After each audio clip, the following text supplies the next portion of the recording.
j'applaudis pour le combat, les combats des femmes, les combats que nous avons menés depuis plusieurs années. Aujourd'hui, nous venons de briser les plafonds de fer pour avoir une femme chef du gouvernement, chef de l'exécutif. C'est pas peu de choses. Et je salue aussi, en félicitant le chef de l'État, le président de la République, qui est champion de la masculinité positive. Il a été consacré champion de la masculinité positive parce qu'il est passé en acte depuis son avènement au pouvoir sur la présence des femmes, non seulement dans différentes instances de prise de décision, mais surtout les niveaux, la qualité des femmes. Je pense qu'avec la nomination actuelle de notre sœur Judith Toulouka, il faut un autre prix, chef de l'État.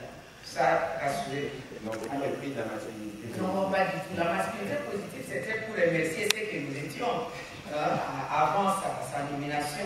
On ne s'attendait vraiment pas à la nomination d'une femme. Et maintenant, je pense que comme elle a été nommée le 1er avril, nous devons casser désormais avec les poissons d'avril, parce que là, c'est une information vraie. Plus jamais les poissons d'avril dans notre pays. Alors, je voudrais dire que c'est la consécration d'un combat qui a commencé depuis belle lurette. En 1960, dans notre pays, les femmes n'ont pas eu droit de vote. Vous voyez de là où nous venons.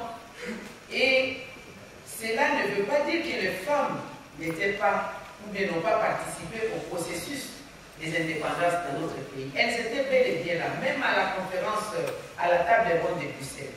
Mais elles n'étaient pas considérées. C'est un peu comme certains passages de la Bible où on dit qu'il y avait autant de personnes sans compter les femmes et les hommes. Les femmes n'étaient pas comptées.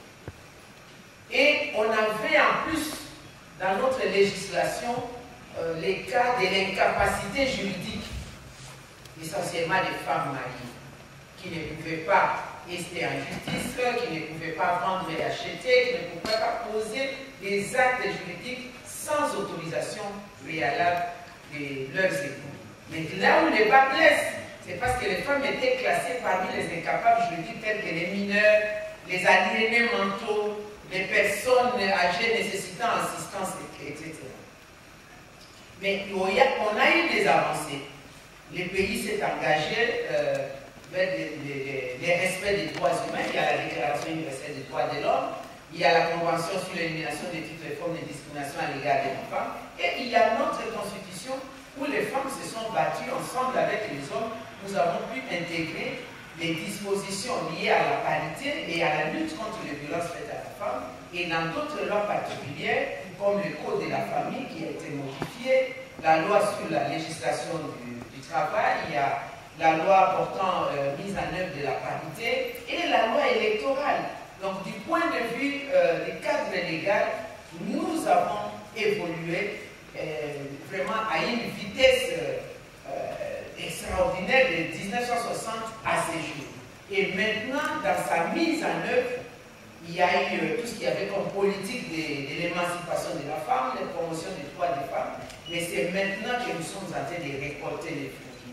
Et nous nous en félicitons, nous réitérons nos félicitations à la volonté politique du chef de l'État. Nous pensons qu'il demeure encore des pesanteurs au niveau de certains partis politiques. Parce que, oui, il demeure des pesanteurs dans certains partis politiques. C'est rare de trouver les partis politiques qui, permettez-moi, comme les miens, le mouvement de libération du Congo, où le leadership croit à la femme et donne la possibilité à la femme d'éclore ses compétences, de donner sa contribution.